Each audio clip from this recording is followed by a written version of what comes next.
എപ്പിസോഡിൻ്റെ തുടക്കത്തിൽ നമ്മൾ കാണുന്നത് നമ്മുടെ ബെല്ലി ബെഡിൽ കിടക്കുന്നതാണ്. അതേ ടൈമിൽ അതിൻ്റെ സൈഡിലായിട്ട് നമ്മുടെ ജെർമി കിടക്കുന്നത് കാണുന്നു. എന്നിട്ട് ജെർമി അവളെ കിസ് ചെയ്യുന്നുണ്ട്. അതിനുശേഷം അതേ സെയിം പൊസിഷനിൽ തന്നെ കോണറും കൂടെ കിടക്കുന്നത് കാണുന്നു. നീ ആരെ ചൂസ് ചെയ്താലും നീ എനിക്കുള്ളതാണ് എന്നൊക്കെ കോണർ ഇവളോട് പറയുന്നുണ്ട്. അപ്പോഴേക്കും ആ ഒരു സെയിം പൊസിഷനിൽ തന്നെ ജെർമിയും കിടക്കുന്നു. എന്നിട്ട് ജെർമിയ ബെല്ലിയുടെ അടുത്ത് പറയുന്നുണ്ട്, നീ എന്നെയാണ് ചൂസ് ചെയ്തത് ബെല്ലി എന്നൊക്കെ. അങ്ങനെ ആ ഒരു സ്വപ്നം കണ്ട് ഇവള് പെട്ടെന്ന് ഞെട്ടി എണ്ണിക്കുന്നുണ്ട്. അവളിങ്ങനെ പുറത്തിറങ്ങുന്ന സമയത്തും ജെർമിയുടെയും കോണറിൻ്റെയും ടീഷർട്ട് അവിടെ ഊരിയിട്ടേക്കുന്നത് കാണുന്നു. ഇപ്പോഴും അവളുടെ മനസ്സിൽ ഇങ്ങനെ കിടന്ന് കറങ്ങിക്കൊണ്ടിരിക്കുകയാണ് ആരെ ചൂസ് ചെയ്യണമെന്നൊക്കെ. ഇപ്പം ജെർമിയാണ് അവളോട് അടുപ്പം കാണിക്കുന്നത്. പക്ഷേ ഇത്രയും വർഷങ്ങളായിട്ട് കോണർ അവളുടെ മനസ്സിലിരിക്കുന്ന ഒരു സ്ഥാനത്ത് ജെർമി എടുത്തു വെക്കാനും അവൾക്ക് പറ്റുന്നില്ല. അങ്ങനെ അടുത്ത സീനിൽ നമ്മൾ കാണുന്നത് നമ്മുടെ സൂസനെയും കോണറിനെയാണ്. കോണർ സർഫിംഗ് ഒക്കെ കഴിഞ്ഞിട്ട് അങ്ങോട്ടേക്ക് വരുമ്പോൾ സൂസനെ അവനെ അങ്ങോട്ടേക്ക് വിളിക്കുന്നു. എന്നിട്ട് സൂസനെ പറയുന്നുണ്ട്, ബെല്ലിയുടെ എസ്കോർട്ടായിട്ട് നീ പോകണം എന്നൊക്കെ. അമ്മ അത് എനിക്ക് അങ്ങനെ പറ്റത്തില്ല എന്നൊക്കെ ഇവൻ പറയുന്നുണ്ട് ആദ്യം. പക്ഷേ എന്നാലും സൂസന്ന ഇവൻ്റെ അടുത്ത് നിർബന്ധിക്കുമ്പോൾ ഇവൻ പറയുന്നു, ഞാൻ ആലോചിച്ചിട്ട് പറയാം എന്നൊക്കെ. പിന്നീട് അതിനുശേഷം നമ്മുടെ ബെല്ലിനെയും ജെർമിയെയും കാണുന്നു. ജെർമിയുടെ അടുത്ത് ബെല്ലി ആ ഒരു ദിവസം നടക്കാനിരിക്കുന്ന അവിടുത്തെ വോളിബോൾ ടൂർണമെന്റിന്റെ കാര്യം പറയുന്നു. ഇന്ന് ടൈലർ ഇങ്ങോട്ട് വരുന്നുണ്ട്. സോ ടൈലറിന് പകരം ചിലപ്പം നീ നിൽക്കേണ്ടി വരും. ടൈലറിന് എന്തെങ്കിലും പറ്റിയ ഒന്നെങ്കിൽ എനിക്ക് എന്തെങ്കിലും പറ്റിയ നീ ഒരു സബ്സ്റ്റിറ്റ്യൂട്ട് ആയിട്ട് നിൽക്കണം എന്നൊക്കെ ജെർമിയുടെ അടുത്ത് ഇവള് പറയുന്നു. അങ്ങനെ പിന്നീട് പതിവ് പോലെ തന്നെ നമ്മുടെ കോണർ ക്ലീവ്ലൻഡിന്റെ അടുത്തോട്ടേക്ക് ചെല്ലുന്നു. എന്നിട്ട് അങ്ങേരുടെ ആ ഒരു ബോട്ട് ചെറുതായിട്ട് ചെതല് പിടിച്ചിട്ടുണ്ടായിരുന്നു. അങ്ങനെ അവൻ വുഡൊക്കെ എടുത്ത് നോക്കുന്ന സമയത്ത് അവന്റെ കൈ മുറിയുന്നു. അവൻ കുറച്ച് ഓവറായിട്ട് റിയാക്ട് ചെയ്യുന്നു. എന്നിട്ട് അവന്റെ മനസ്സിൽ കിടക്കുന്ന കാര്യങ്ങളെല്ലാം അവന്റെ പുറത്തോട്ട് ഫീലിംഗ്സ് ആയിട്ട് വരുന്നുണ്ട്. ഒരു പാനിക് അറ്റാക്ക് പോലെ അവന് വരുന്നു. അപ്പോഴേക്കും ക്ലീവ്ലൻഡ് പറയുന്നു, നീ ശ്വാസം എടുക്കാൻ നോക്ക് എന്നൊക്കെ അവന്റെ അടുത്ത് പറയുന്നുണ്ട്. എന്ത് പറ്റി എന്നൊക്കെ ചോദിക്കുമ്പോൾ അവൻ പറയുന്നുണ്ട്, അമ്മയുടെ കാര്യം ഓർത്തിട്ടാണ് എനിക്ക് വിഷമം എന്നൊക്കെ. അപ്പം ഈ ഒരു ഇതിനകത്ത് മനസ്സിലാവുന്നു സൂസനയ്ക്ക് ക്യാൻസർ ആണെന്ന് ഇവനും കൂടെ അറിയാം. പക്ഷേ ഇവൻ അറിയാവുന്ന കാര്യം സൂസനയ്ക്ക് അറിയില്ല. അങ്ങനെ പിന്നീട് സൂസനെ കാണിക്കുന്നു. സൂസനെ നമ്മുടെ ബെല്ലിയുടെ ആ ഒരു പടം വരച്ചുകൊണ്ടിരിക്കുകയാണ്. ബെല്ലി ഡെഡ്ബോളിന് പോകുന്ന ആ ഒരു ഡ്രസ്സൊക്കെ ഇട്ടിട്ടുള്ള പടമാണ് ഇവള് വരയ്ക്കുന്നത്. ആ ഒരു ഡ്രസ്സിൽ നമ്മുടെ ബെല്ലി കുറച്ച് അസ്വസ്ഥയായിട്ടിരിക്കുന്നു എന്ന് സൂസനയ്ക്ക് മനസ്സിലാവുന്നു. പക്ഷേ നമ്മുടെ ബെല്ലി അതങ്ങനെ പുറത്തൊന്നും പറയുന്നില്ല. സൂസന ബെല്ലിയോട് ചോദിക്കുന്നു, മോളെ നിനക്ക് ഇതിട്ടിട്ട് കുഴപ്പം എന്തെങ്കിലും ഉണ്ടോ, നിനക്ക് അസ്വസ്ഥത എന്തെങ്കിലും തോന്നുന്നു എന്ന് ചോദിക്കുമ്പോൾ ഇല്ല സൂസന കുഴപ്പമില്ല എന്നൊക്കെ ബെല്ലി ഇവളോട് പറയുന്നുണ്ട്. പക്ഷേ യഥാർത്ഥത്തിൽ ബെല്ലിക്ക് ആ ഒരു ഡ്രസ്സ് ഇട്ടിട്ട് കുറച്ച് ഇറിറ്റേഷനൊക്കെ ഫീൽ ചെയ്യുന്നുണ്ട്. അങ്ങനെ അടുത്ത സീനിൽ നമ്മുടെ ക്ലീവ്ലൻഡിനെയും കോണറിനെയും കാണിക്കുന്നു. ക്ലീവ്ലൻഡ് കോണറിനോട് പറയുന്നുണ്ട്, ഇപ്പം പാനിക് അറ്റാക്ക് വരികയാണെങ്കിൽ 4 സെക്കൻഡ് നീ മൂക്കിലൂടെ ശ്വാസം എടുക്കണം. എന്നിട്ട് അതൊരു 6 സെക്കൻഡ് പിടിച്ചു വെക്കണം. 7ാമത്തെ സെക്കൻഡ് അത് നീ റിലീസ് ചെയ്യണം എന്നൊക്കെ അവൻ്റെ അടുത്ത് പറയുന്നുണ്ട്. ഈ കാര്യങ്ങളൊക്കെ എങ്ങനെ അറിയാം എന്നൊക്കെ ക്ലീവ്ലൻഡിൻ്റെ അടുത്ത് കോണർ ചോദിക്കുമ്പോൾ ക്ലീവ്ലൻഡ് പറയുന്നു, എൻ്റെ 2ാമത്തെ ബുക്ക് ഇറങ്ങിയ സമയത്ത് എനിക്കിതുപോലെ ചെറിയൊരു പാനിക് അറ്റാക്ക് വന്നിട്ടുണ്ടായിരുന്നു. സോ അന്ന് ഞാൻ ഹോസ്പിറ്റലിൽ ഒത്തിരി കയറി ഇറങ്ങി. പിന്നീട് ഈ ഒരു ടെക്നിക്ക് എനിക്ക് മനസ്സിലായി എന്നൊക്കെ ഇവൻ്റെ അടുത്ത് ക്ലീവ്ലൻഡ് പറയുന്നു. തുടർന്ന് ക്ലീവ്ലൻഡ് പറയുന്നുണ്ട്, സൂസനയ്ക്ക് ക്യാൻസർ ആണ് എന്ന കാര്യം നിനക്കറിയാം എന്നത് സൂസനയ്ക്ക് അറിയാവോ എന്നൊക്കെ ചോദിക്കുന്നു. ഇല്ല എന്ന് അവനും പറയുന്നുണ്ട്. പിന്നീട് അവൻ പറയുന്നു, ഞാൻ ഓരോ പ്രാവശ്യവും ഈ കാര്യങ്ങൾ അമ്മയുടെ അടുത്ത് പറയാൻ നോക്കിയിട്ടുണ്ട്. പക്ഷേ എനിക്കത് എങ്ങനെ പറയണ്ടേന്നോ ആ ഒരു കാര്യങ്ങളൊന്നും എനിക്കറിയില്ല. പിന്നീട് അമ്മയ്ക്കാണെങ്കിൽ ഞാനും പിന്നീട് ബ്രദറായിട്ടുള്ള ജെർമിയും കൂടി ഈ കാര്യം അറിയുന്നത് ഇഷ്ടമല്ല. ചിലപ്പം ഞാൻ ഈ ഒരു കാര്യം തുറന്ന് അമ്മയുടെ അടുത്ത് പറയുമ്പോൾ അമ്മയ്ക്കത് വോയിസായിട്ട് ഫീൽ ചെയ്താലോ എന്നൊക്കെ വിചാരിച്ചിട്ടാണ് ഞാൻ പറയാത്തത് എന്ന് ഇവൻ ക്ലീവ്ലൻഡിനോട് പറയുന്നുണ്ട്. അങ്ങനെ പിന്നീട് നമ്മുടെ ക്ലീവ്ലൻഡിന്റെ അടുത്തുനിന്ന് കോണർ വീട്ടിലോട്ട് വരുന്നുണ്ട്. ആ ഒരു ടൈമിൽ നമ്മുടെ ബെല്ലി ടൂർണമെന്റിന് പോകാൻ വേണ്ടി റെഡി ആയിക്കൊണ്ടിരിക്കുകയാണ്. ആ ഒരു ടൈമിൽ കോണർ ബെല്ലിയോട് സോറിയൊക്കെ ചോദിക്കുന്നുണ്ട്. കാരണം കഴിഞ്ഞ എപ്പിസോഡിൽ ഇവൻ അവളുടെ അടുത്ത് അവളെ ഇഗ്നോർ ചെയ്യുന്ന രീതിയിലല്ലേ പെരുമാറിയിരിക്കുന്നത്. ലൈക്ക് ഇവള് അന്ന് കിസ് ചെയ്യാൻ പോയ കാര്യങ്ങളൊക്കെ ചോദിച്ചപ്പം അവൻ ഓർമ്മയില്ല, അങ്ങനെ നടന്നോ അങ്ങനെയുള്ള രീതിയിൽ ഇവൻ സംസാരിച്ചില്ലേ. സോ ആ ഒരു കാര്യങ്ങൾക്കൊക്കെ സോറി ഇവൻ ഇവളോട് ചോദിക്കുന്നു. പിന്നീട് ഡെഡ്ബോളിന് എസ്കോർട്ടായിട്ട് ഞാൻ വരാം എന്ന് ഇവൻ അവളോട് പറയുന്നുണ്ട്. കാരണം അവന് ഡാൻസുകളെല്ലാം അറിയാം. അതുകൊണ്ടൊക്കെ തന്നെ ഞാൻ നിന്റെ എസ്കോർട്ടായിട്ട് വരാം എന്നൊക്കെ ബെല്ലി എടുത്ത് ചോദിക്കുന്നു. ബെല്ലി ഇതിന് അങ്ങനെ തിരിച്ച് മറുപടി ഒന്നും പറയുന്നില്ല. അപ്പോഴേക്കും അവിടെ കോളിംഗ് ബെൽ ആരോ അടിക്കുന്നു. ഇവള് തുറന്നു നോക്കുന്ന സമയത്ത് ടൈലർ അങ്ങോട്ട് വന്നിട്ടുണ്ടായിരുന്നു. അങ്ങനെ ടൈലറിനെയും കൂട്ടി ഇവളുടെ റൂമിലോട്ട് പോകുന്നു. കോണർ പറഞ്ഞ കാര്യത്തിന് ഇവള് മറുപടിയും കൊടുക്കുന്നില്ല. അങ്ങനെ ബെല്ലി ടൈലറിനോട് പറയുന്നു, തന്നെ കോണർ ഈ ഒരു ഡെഡ്ബോളിന്റെ എസ്കോർട്ടായിട്ട് വരാമെന്ന് പറഞ്ഞു എന്നൊക്കെ. അവൻ ഈ ഒരു കാര്യം പറഞ്ഞ സമയത്ത് അവൻ ലൈക്ക് ബെഗിങ്ങിന്റെ കൂട്ടായിരുന്നോ അതോ ചിലപ്പോൾ അതോ നെർവസ് ആയിരുന്നോ ആ ഒരു രീതിയിലായിരുന്നോ അവൻ സംസാരിച്ച് എന്നൊക്കെ ടൈലർ ബെല്ലിയോട് ചോദിക്കുന്നു. ബെല്ലി പറയുന്നു അവൻ ബെഗ് ചെയ്യുന്നതല്ല, പക്ഷേ നെർവസ് ആയിട്ടാണ് അവൻ ചോദിച്ചത് എന്നൊക്കെ ബെല്ലി ഇവളോട് പറയുന്നു. പക്ഷേ എന്തായാലും നീ അവൻ്റെ അടുത്ത് നോ എന്നല്ലേ പറയാൻ പോകുന്നത് എന്ന് ടൈലർ ബെല്ലിയോട് ചോദിക്കുന്നു. പക്ഷേ ബെല്ലി അവിടെ നിശബ്ദത പാലിച്ചിരിക്കുന്നു. അപ്പോഴേക്കും ടൈലർ പറയുന്നു, ബെല്ലി നീ എന്തോ ചെയ്യാൻ പോകുന്നത്? ഇന്നലെ നീ ഓൾറെഡി ജെർമിയെ കിസ് ചെയ്തു. പിന്നീട് ഇനി കോണറിൻ്റെ അടുത്ത് യെസ് പറയാൻ പോവാന്നോ നീ എന്നൊക്കെ ബെല്ലിയുടെ അടുത്ത് ടൈലർ ചോദിക്കുന്നു. അപ്പോഴേക്കും ലോറൽ വന്നിട്ട് പറയുന്നു, നിങ്ങൾ റെഡി ആയ പിള്ളേരെ എന്നൊക്കെ ചോദിക്കുന്നു. ഓക്കെ അമ്മ, ഞങ്ങൾ ഇപ്പം അങ്ങോട്ട് വരാം എന്നൊക്കെ ഇവരും പറയുന്നുണ്ട്. സോ ഇന്ന് നമുക്ക് ടൂർണമെന്റ് ആണ് നമ്മുടെ മനസ്സിൽ. നമുക്ക് ഇന്ന് ഇതിനെക്കുറിച്ചൊന്നും സംസാരിക്കേണ്ട ആവശ്യമില്ല, നമുക്ക് പിന്നീട് ഈ കാര്യങ്ങൾ സംസാരിക്കാം എന്നൊക്കെ ബെല്ലി ടൈലറിനോട് പറയുന്നു. എന്നിട്ട് ഇവർ രണ്ടുപേരും ടൂർണമെന്റിന്റെ ആ ഒരു സ്ഥലത്തോട്ടേക്ക് പോകുന്നുണ്ട്. അങ്ങനെ അവിടെ നമ്മുടെ ടീം ഷൈല ഉണ്ടായിരുന്നു. ടീം ഷൈലയ്ക്കകത്ത് ഷൈലയും സ്റ്റീവനും ഉണ്ട്. അങ്ങനെ അവിടെ ഷൈലയും സ്റ്റീവനും നിൽക്കുന്ന സമയത്ത് അങ്ങോട്ടേക്ക് ഷൈലയുടെ 2 ഫ്രണ്ട്സ് വരുന്നു. അവൻ്റെ പേര് ലിയാം എന്നായിരുന്നു. ലിയാം ഇവളുടെ അടുത്ത് പറയുന്നുണ്ട്, നല്ലൊരു കളിക്ക് എൻ്റെ വീട്ടിൽ ഇന്നൊരു പാർട്ടി ഉണ്ട്, നിങ്ങളെല്ലാവരും വരണം എന്നൊക്കെ ഇവൻ ഷൈലയുടെ അടുത്തും സ്റ്റീവൻ്റെ അടുത്തും പറയുന്നുണ്ട്. അങ്ങനെ ആ ഒരു പരിപാടി നമ്മുടെ സൂസന്നെ ഇനാഗ്രേറ്റ് ചെയ്യുന്നു. അവിടോട്ടേക്ക് മിക്കുള്ള എല്ലാവരും വന്നിട്ടുണ്ടായിരുന്നു. ബെല്ലി, ടൈലർ, ജെർമിയ, കോൺറഡ്, പിന്നീട് ഡബ്ബോളിൽ വരുന്ന മിക്കുള്ള പെമ്പിള്ളാരും അവിടെ ഉണ്ടായിരുന്നു. കാരണം ആ ഒരു ടൂർണമെന്റ് കൺട്രി ക്ലബ്ബ് നടത്തുന്നതാണ്, ഒരു ചാരിറ്റി ഫണ്ട് റൈസർ. ആ ഒരു പരിപാടിയെ ബേസ് ചെയ്താണ് ഇവർ നടത്തുന്നത്. അങ്ങനെ ആ ഒരു ടൈമിൽ നമ്മുടെ കോണർ നിക്കോളിൻ്റെ അടുത്ത് കുറച്ച് കാര്യങ്ങൾ സംസാരിക്കുന്നു. എന്തോന്ന് വെച്ചാൽ തൻ്റെ അടുത്ത് സൂസന്നെ പറഞ്ഞു എസ്കോട്ടായിട്ട് നമ്മുടെ ബെല്ലിയുടെ കൂടെ പോകാൻ. അങ്ങനെ ആ ഒരു കാര്യങ്ങൾ നിക്കോളിൻ്റെ അടുത്ത് പറയുന്നു. നിക്കോൾ ഇവൻ്റെ അടുത്ത് തിരിച്ചു പറയുന്നുണ്ട്, അതിന് ജെർമിയില്ലേ, ജെർമിയ പോത്തില്ലേ എന്നൊക്കെ ചോദിക്കുമ്പോൾ കോണർ പറയുന്നു ജെർമിക്ക് ഇങ്ങനെ ഫോർമൽ ആയിട്ടുള്ള കാര്യങ്ങളൊന്നും വലുതായിട്ട് ഇഷ്ടമല്ല, അതുകൊണ്ട് അവൻ പോകാനുള്ള ചാൻസ് കുറവാണ്. പിന്നീട് എനിക്ക് കുറച്ച് എൻ്റെ ഡാൻസ് സ്റ്റെപ്സ് എല്ലാം അറിയാമല്ലോ, സോ ഞാൻ പോകാമെന്ന് വിചാരിക്കുകയാണ് എന്നൊക്കെ നിക്കോളിൻ്റെ അടുത്ത് കോണർ പറയുന്നു. നിക്കോൾ ഇത് ഓക്കെ ആയിട്ട് എടുക്കുന്നുണ്ട്. നിക്കോൾ വിചാരിക്കുന്നത് ഇവൻ ജസ്റ്റ് ഡാൻസിങ്ങിനല്ലേ പോകുന്നത്, വേറൊന്നിനും അല്ലല്ലോ എന്നൊക്കെ അവൾ വിചാരിക്കുന്നു. പക്ഷേ ഉള്ളിലിരിക്കുന്ന കാര്യങ്ങൾ നിക്കോളിന് അറിയില്ലല്ലോ. അങ്ങനെ ആ ഒരു വോളിബോൾ കളി സ്റ്റാർട്ടാകുന്നുണ്ട്. നമ്മുടെ ടീം ബെല്ലി ആദ്യത്തെ ആ ഒരു റൗണ്ടിൽ തന്നെ ജയിക്കുന്നുണ്ട്. അതിൻ്റെ ഇടയ്ക്ക് വെച്ച് നമ്മുടെ ടൈലറിൻ്റെ കാലിൻ്റെ ലിഗമെന്റ് ചെറുതായിട്ടൊന്ന് പൊട്ടുന്നു.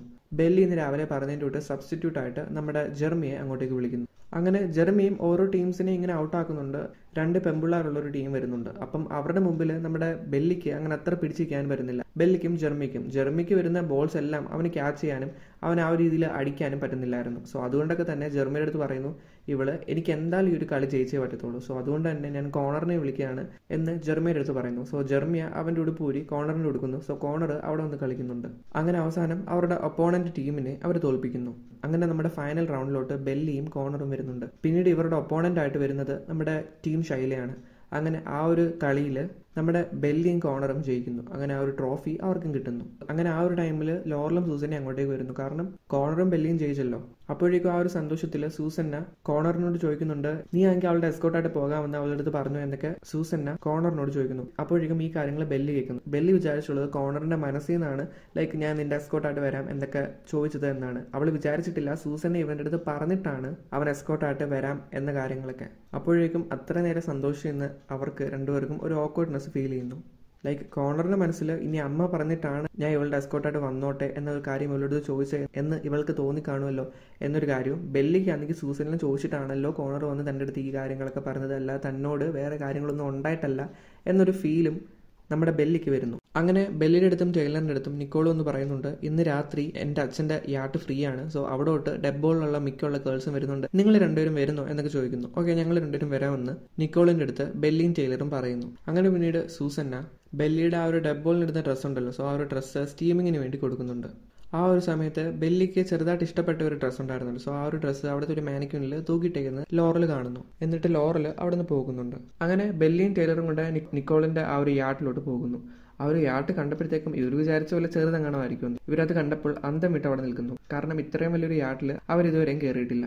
പിന്നീട് അവരെല്ലാവരും കൂടെ ഒരു നെവർ ഹാവ് എവർ എന്ന രീതിയിലുള്ള ഒരു ഗെയിം കളിക്കുന്നു. എന്ന് വെച്ചാൽ അവർ വിരലുകളെല്ലാം പൊക്കി വെച്ചിട്ട് ഇങ്ങനെ ഓരോ കാര്യങ്ങൾ പറയുന്നു. ലൈക്ക് ഇതുവരെയും സെക്സ് ചെയ്യാത്തവരാരാണ്, അങ്ങനത്തെ ആളുകൾ അവർ കൈയുടെ വിരലും എടുക്കണം എന്നൊരു രീതിയിലുള്ള ആ ഒരു ഗെയിമൊക്കെ അവർ കളിക്കുന്നുണ്ട്. അതിൻ്റെ ഇടയ്ക്ക് ജെർമിയുമായിട്ട് ആരൊക്കെയാണ് ഹുക്കപ്പ് ചെയ്തിട്ടുള്ളത് എന്നൊക്കെ ചോദിക്കുമ്പോൾ നമ്മുടെ ബെല്ലി ആ ഒരു ഫിംഗർ മടക്കുന്നു. ആ ഒരു ടൈമിൽ എന്താണ് സംഭവം എന്നൊക്കെ ചോദിക്കുമ്പോൾ ഇവൾ പറയുന്നുണ്ട്, ഞങ്ങൾ ജസ്റ്റ് കിസ് അടിച്ചു, അത് കഴിഞ്ഞ ആഴ്ചയിൽ പൂളിലുള്ള സമയത്ത് അവൻ എന്നെ ഒന്ന് അപ്രോച്ച് ചെയ്തു, അപ്പോൾ ഞങ്ങൾ കിസ് അടിച്ചു എന്നൊക്കെ ബെല്ലി അവരോട് എല്ലാവരുടെ അടുത്തും പറയുന്നു. അങ്ങനെ അടുത്ത സീനിൽ നമ്മൾ കാണുന്നത് സൂസന്നേനെയും ജെർമിയാണ്. ജെർമി അങ്ങോട്ട് വരുന്ന സമയത്ത് സൂസന്നെ അവിടെ കിടന്ന് ഉറങ്ങുന്നതാണ് ഇവൻ കാണുന്നത്.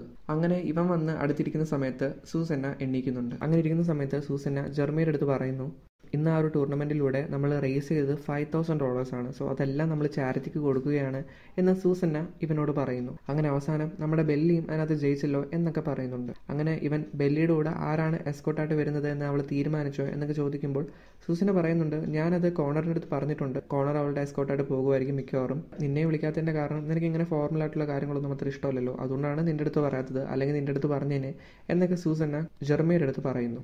അപ്പോഴേക്കും ജെർമി പറയുന്നു, സോ ഫൈനലി ബെല്ലിയും കോണറും കൂടെ ആയിരിക്കും പോകുന്നത് എന്നൊക്കെ സൂസന്നയോട് ഇവൻ ചോദിക്കുന്നു. സൂസന്ന പറയുന്നു, ഓഫ്കോഴ്സ് അങ്ങനെ ആയിരിക്കും എന്നൊക്കെ സൂസന്ന ജെർമിയുടെ അടുത്തും പറയുന്നു.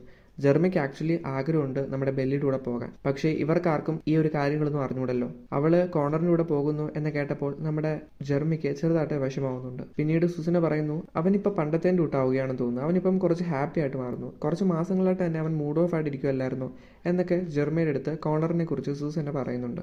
അമ്മ ഇന്ന് ലിയാമിന്റെ വീട്ടിൽ പാർട്ടി ഉണ്ട്, ഞാൻ അങ്ങോട്ട് പോവുകയാണ് എന്നൊക്കെ ജെർമിയ സൂസന്നയോട് പറയുന്നു. സൂസന്ന പോയിട്ട് വന്ന് അവൻ്റെ അടുത്ത് പറയുകയും ചെയ്യുന്നുണ്ട്. എന്നിട്ട് അവൻ ആ ഒരു പാർട്ടിയിലോട്ട് എത്തുന്നുണ്ട്. അതിനു മുമ്പേ തന്നെ നമ്മുടെ കോണറും സ്റ്റീവനും അവിടോട്ട് എത്തിയിട്ടുണ്ടായിരുന്നു. അങ്ങനെ നമ്മുടെ ജെർമിയ അവിടെ കൂളായിട്ടിരുന്ന് ഡ്രിങ്ക്സ് ഒക്കെ കുടിക്കുന്നത് ഇവർ രണ്ടുപേരും കാണുന്നുണ്ട്. അപ്പോൾ കോണർ സ്റ്റീവനോട് ചോദിക്കുന്നുണ്ട്, എടാ ഈ ഇടയായിട്ട് ജെർമിയ ആരുമായിട്ടാണ് മേക്കൗട്ട് ചെയ്യുന്നത് എന്നെങ്ങാണോ അറിയാവോ എന്നൊക്കെ ചോദിക്കുമ്പോൾ എനിക്ക് വലുതായിട്ട് അറിയത്തില്ല, അവനിപ്പോൾ കുറച്ച് ആളുകളായിട്ട് ആ ഒരു കാര്യങ്ങളൊന്നും ചെയ്യാറില്ല, പക്ഷേ ശൈലി ഇങ്ങനെ എന്തോ പറയുന്ന കേട്ടായിരുന്നു അവൻ ബെല്ലിയെ കിസ് ചെയ്തു എന്നൊക്കെ. പക്ഷേ ഞാൻ അത് വിശ്വസിച്ചിട്ടില്ല, കാരണം ബെല്ലി അങ്ങനെയൊന്നും ചെയ്യാൻ പോകുന്നില്ല, അതും ഇവൻ്റെ അടുത്ത് എന്നൊക്കെ സ്റ്റീവൻ കോണറിൻ്റെ അടുത്ത് പറയുന്നുണ്ട്. അങ്ങനെ കുറച്ച് നേരം കഴിഞ്ഞപ്പോൾ കോണർ ബെല്ലിക്ക് ടെക്സ്റ്റ് ചെയ്യുന്നുണ്ട്. എന്താണെന്ന് വെച്ചാൽ സൂസന്ന പറഞ്ഞിട്ട് മാത്രമല്ല നിൻ്റെ അടുത്ത് ആ ഒരു കാര്യം ചോദിച്ചത്, എൻ്റെ ഉള്ളിൽ അങ്ങനെ കിടപ്പുണ്ടായിരുന്നു എനിക്ക് നിൻ്റെ കൂടെ എസ്കോർട്ടായിട്ട് വരണം എന്നൊരു കാര്യങ്ങളൊക്കെ എന്ന് കോണർ അവൾക്ക് ടെക്സ്റ്റ് ചെയ്യുന്നുണ്ട്. അങ്ങനെ പിന്നീട് ഷൈല ലിയാമിൻ്റെ അടുത്ത് സംസാരിച്ചുകൊണ്ടിരിക്കുകയായിരുന്നു. അങ്ങോട്ടേക്ക് സ്റ്റീവൻ വരുന്നു. ലിയാമ സ്റ്റീവൻ്റെ അടുത്ത് ചോദിക്കുന്നു, എടാ നിങ്ങൾ കാർഡ് ഗെയിംസ് ഒക്കെ കളിക്കുന്നുണ്ട്, നീ വരുന്നോ കളിക്കാൻ എന്നൊക്കെ അവൻ്റെ അടുത്ത് ചോദിക്കുന്നു. അവൻ വരാമെന്നും പറയുന്നു. അങ്ങനെ അടുത്ത സീനിൽ നമ്മൾ കാണുന്നത് ബെല്ലിയും ടൈലറും നിക്കോളും ആ ഒരു യാട്ടിൽ നിന്നിറങ്ങി ആ ഒരു വെള്ളമുള്ള സ്ഥലത്ത് ഇങ്ങനെ കളിച്ചുകൊണ്ടിരിക്കുന്നതാണ് നമ്മൾ കാണുന്നത്. അപ്പോഴേക്കുമാണ് ഈ ഒരു മെസ്സേജ് എല്ലാം ഇവളുടെ മൊബൈലിലോട്ട് എത്തുന്നത്. വേറൊരു പെങ്കൊച്ച് അവിടെ ആ ഒരു ഷോറിൽ ഇരിക്കുന്നുണ്ടായിരുന്നു. അങ്ങനെ ആ ഒരു മൊബൈൽ നിക്കോളിന്റെ ആണെന്ന് വിചാരിച്ച് ഇവള് നിക്കോളിന്റെ അടുത്ത് പറയുന്നു, നിക്കോൾ നിനക്ക് കോണർ ടെക്സ്റ്റ് ചെയ്യുന്നു എന്ന കാര്യം. അങ്ങനെ നിക്കോൾ വന്ന് നോക്കുന്ന സമയത്ത് അത് ബെല്ലിയുടെ ഫോണായിരുന്നു. ആ ഒരു ടൈമിൽ നമ്മുടെ ബെല്ലിയും ടൈലറും വെള്ളത്തിലായിരുന്നു. ഇതെല്ലാം കണ്ട ദേഷ്യത്തിൽ നിക്കോള് അവരുടെ ഡ്രസ്സെല്ലാം എടുത്തുകൊണ്ട് നമ്മുടെ ബെല്ലിയുടെ മൊബൈൽ മാത്രം അവിടെ വെച്ചിട്ട് അവരുടെ ഡ്രസ്സെല്ലാം എടുത്തുകൊണ്ട് ആ ഒരു പെങ്കൊച്ചും ഇവളും കാർ എടുത്ത് പോകുന്നു. അപ്പോഴേക്കും ടൈലർ പറയുന്നുണ്ട്, പിന്നീട് ഇതിന്റെ കാരണം ഇവർക്ക് മനസ്സിലാവുന്നു. കാരണം ബെല്ലിയുടെ ഫോൺ എടുത്ത് ടൈലർ വായിച്ചു നോക്കുന്നു. അപ്പോഴേക്കും കോണർ ഇങ്ങനെയുള്ള രീതിയിൽ മെസ്സേജ് അയച്ചിട്ടുണ്ട് എന്ന് ബെല്ലിയുടെ അടുത്ത് പറഞ്ഞു കൊടുക്കുന്നു. ഇതിനെയൊക്കെ തുടർന്ന് ദേഷ്യത്തിലാണ് നിക്കോൾ ഇങ്ങനെ പോയിട്ടുള്ളത് എന്നും ഇവർക്ക് മനസ്സിലാവുന്നുണ്ട്. അങ്ങനെ കോണറോട് ഒറ്റയ്ക്കിരിക്കുന്ന സമയത്ത് ജെർമിയ അങ്ങോട്ട് പോയിട്ട് ജെർമിയ അവനോട് ചോദിക്കുന്നു, ഈ ഇടയായിട്ട് അമ്മയിൽ എന്തെങ്കിലും മാറ്റങ്ങൾ ഉണ്ടായിട്ട് നിനക്ക് തോന്നുന്നുണ്ടോ എന്ന് ചോദിക്കുന്നു. അപ്പോഴേക്കും കോണർ പറയുന്നു കോണറിന്റെ മനസ്സിൽ ക്യാൻസർ ആണെന്ന് ഒരു കാര്യമുണ്ട്, പക്ഷെ എന്നാലും ആ ഒരു കാര്യം ഇവനോട് പറയുന്നില്ല. കോണർ ജെർമിയോട് പറയുന്നു, ഇല്ല നിനക്ക് എന്തെങ്കിലും തോന്നുന്നു എന്നൊക്കെ ചോദിക്കുമ്പോൾ അമ്മ ഇപ്പം കുറച്ച് കൂടുതലായിട്ട് ഉറങ്ങുന്നുണ്ടല്ലോ എന്നൊക്കെ കോണറിൻ്റെ അടുത്ത് ജെർമിയ പറയുന്നു. കോണർ പറയുന്നു, ഇപ്പോൾ വെക്കേഷൻ അല്ലേടാ, സമ്മർ അല്ലേ, അതുകൊണ്ടാണ് അമ്മ കുറച്ച് കൂടുതൽ കിടന്നുറങ്ങുന്നത് എന്നൊക്കെ കോണർ ജെർമിയോട് പറയുന്നുണ്ട്. അങ്ങനെ പിന്നീട് ടൈലറിനെയും ബെല്ലിയും കാണിക്കുന്നു. ഇവരുടെ അവിടെ ഒരു പുതപ്പ് പോലുള്ള സംഭവം ഉണ്ടായിരുന്നു. സോ ഫുൾ ഇവർ നേക്കഡാണ്. സോ ഒരു പുതപ്പൊക്കെ പുതച്ചുകൊണ്ട് ഇവർ ആ ഒരു റോഡിലൂടെ നടന്നുകൊണ്ടിരിക്കുകയാണ്.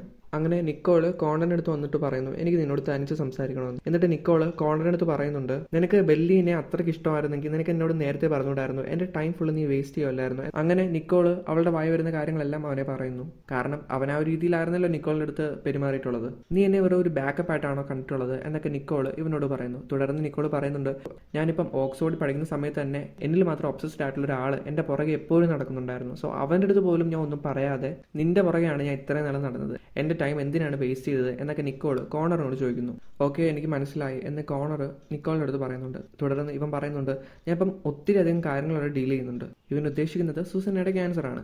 പക്ഷേ അവൻ പറയുന്നുണ്ട്, സോ ഇതൊന്നും എക്സ്ക്യൂസ് അല്ല, എനിക്കറിയാം നിന്റെ ടൈം ഞാൻ അറിയാതെ വേസ്റ്റ് ചെയ്തതാണ്, സോറി എന്നൊക്കെ പറഞ്ഞ് ഞാനാണ് ഫുള്ള് കുളവാക്കിയത് എന്നൊക്കെ ഇവൻ പറയുന്നുണ്ട്. ഇത്രയൊക്കെ ഇവൻ പറഞ്ഞതുകൊണ്ട് തന്നെ ഇവനോട് പറയുന്നുണ്ട്, ദാണ്ട് ഇല്ല ബെല്ലിയുടെയും ടൈലറിന്റെയും ഡ്രസ്സ് എൻ്റെ ഇരിപ്പുണ്ട്, നീ അത് അവർക്ക് കൊണ്ടു കൊടുക്കാൻ വേണ്ടി അവൻ്റെ അടുത്ത് പറയുന്നു. അങ്ങനെ അടുത്ത സീനിൽ നമ്മുടെ സ്റ്റീവനെ കാണിക്കുന്നു. സ്റ്റീവൻ അവസാനം കാർഡ് ഗെയിംസ് എല്ലാം കളിച്ച് അവന്റെ ഭാഗ്യമെല്ലാം പരീക്ഷിച്ച് അവൻ ബെറ്റ് ചെയ്ത് ആ ഒരു ഗെയിമിലെല്ലാം അവൻ തോക്കുന്നുണ്ട്. അങ്ങനെ അവൻ്റെ ഇരിക്കുന്ന പൈസയും പോകുന്നു.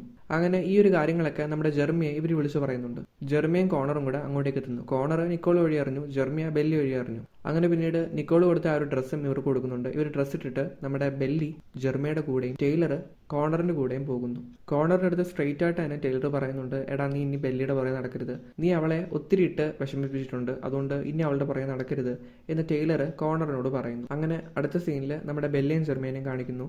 ബെല്ലി ജെർമിയോട് പറയുന്നുണ്ട്, ഇന്ന് എനിക്ക് ആ ഒരു ഗെയിം ജയിക്കണമായിരുന്നു, അതുകൊണ്ടാണ് ഞാൻ കോണറിനെ വിളിച്ചത്, അല്ലാതെ നിന്നെ അവോയ്ഡ് ചെയ്യാനല്ല എന്നൊക്കെ അവൻ്റെ അടുത്ത് പറയുന്നു. എനിക്ക് മനസ്സിലായി ബെല്ലി എന്നൊക്കെ ജെർമിയും ഇവരോട് പറയുന്നുണ്ട്. അങ്ങനെ ഓരോ കാര്യങ്ങൾ പറഞ്ഞു പറഞ്ഞ് ഇവർ രണ്ടുപേരും കിസ് ചെയ്യുന്നു. അതിൻ്റെ ടൈമിൽ തന്നെ ഇവൾ ചോദിക്കുന്നുണ്ട്, നിനക്ക് എൻ്റെ എസ്കോർട്ടായിട്ട് വരാമോ എന്നൊക്കെ. ഇവൻ എസ്കോർട്ടായിട്ട് വരാമെന്ന് പറയുകയും ചെയ്യുന്നു.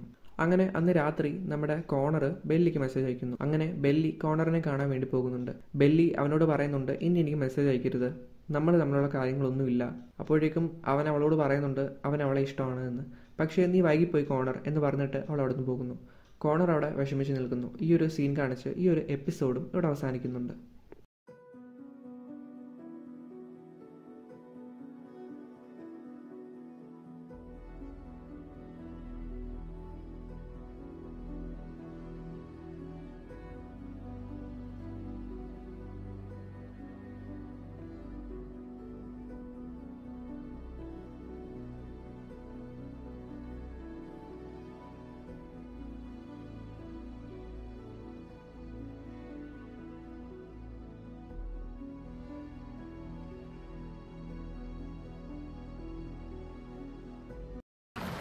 I knew they were bitches.